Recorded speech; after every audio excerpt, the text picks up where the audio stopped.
So many blades and so little space in your pack, and unfortunately no one blade will do it all. Without taking the whole cutlery drawer with you, you can be prepared for any camp task with as few as 3 or 4 blades suited to different jobs. Of course, as long as you're getting out there, there's nothing wrong with taking only one blade, but a penknife won't fell a tree and a saw won't carve a spoon. The right tool for the job and all that. Whatever you decide on, go for quality. The last thing you need while you're out there is an unreliable tool that either doesn't perform, or worse still, breaks, injuring you.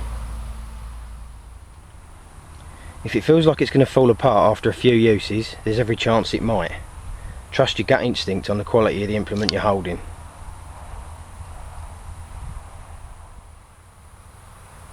There's also a lot to be said for the feel of a blade, weight, solidity and action if there are working parts.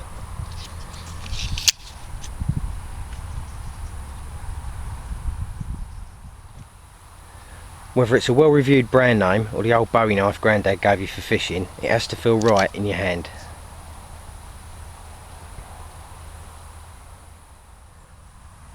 On most trips I use 3 blades, something for small or detailed work, something for heavier work, and something to saw with. If it's a longer trip or my plans demand it, I'll take something heavier.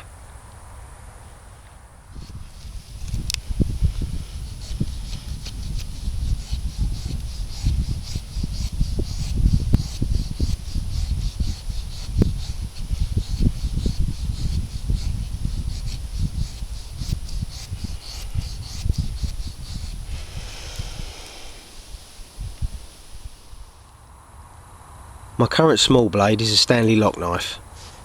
The stainless steel blade holds a really good edge and the titanium chassis reduces weight, feels good in the hand and has a convenient attachment point at the hilt just here. The ring didn't come with a knife though, I added it myself. The locking action feels nice and solid. As it's a folder, it works well as a pocket knife on a belt loop. My smallest blade always has a fire steel attached, so I've got a small handy knife and a means to make fire with me at all times.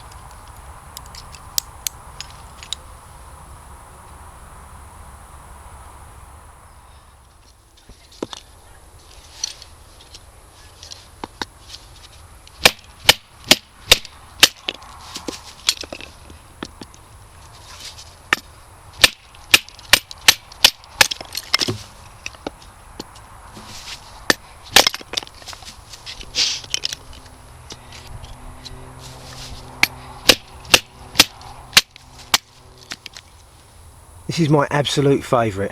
British Army survival knife is pretty much indestructible and great for heavier work like chopping and battening. It's a lump, but you've only got to use it and feel it to know that it's worth its weight.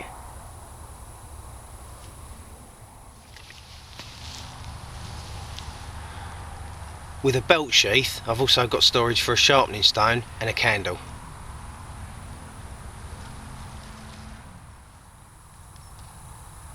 A secondary bevel grind takes a great edge and you'd really have to go some to damage carbon steel this thick. I've used this knife for years now and believe me, if I was stuck with only one blade, I'd want it to be this one. If you want pretty or lightweight, look elsewhere. If you want shelter and firewood, look no further.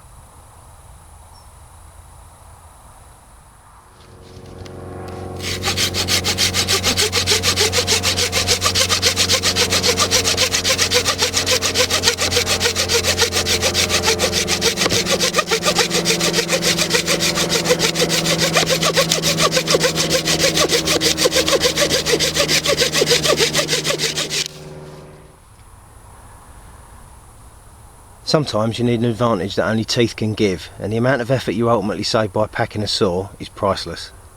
If you're looking for a cheaper option, I got this garden line folding saw from Aldi's.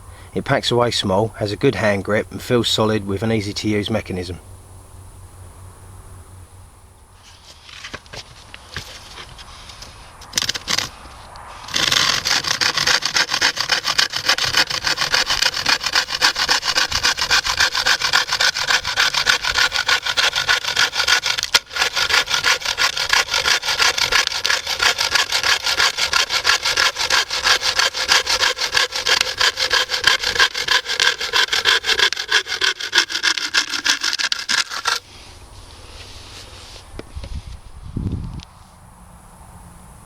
I also keep a long bucksaw blade in my Bergen as a spare. The handle and locking pins can be made in the field, and as it takes up no space and weighs next to nothing, it makes the perfect backup.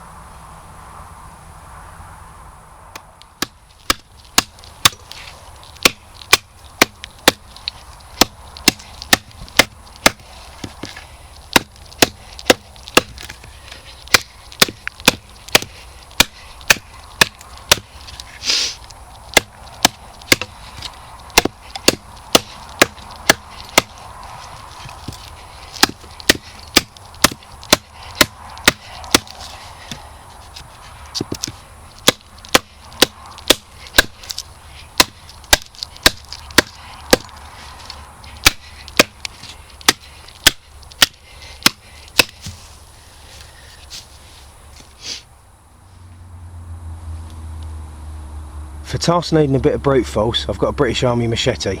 It doesn't come with me every trip, but when I need it, it's a great tool. There are moody ones about with weak hollow tangs though, so watch what you're buying.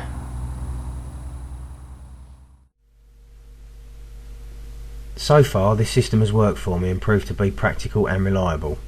There'll always be additions or substitutions of course, like a skinning knife in your hunting kit or a scalpel blade in your first aid kit.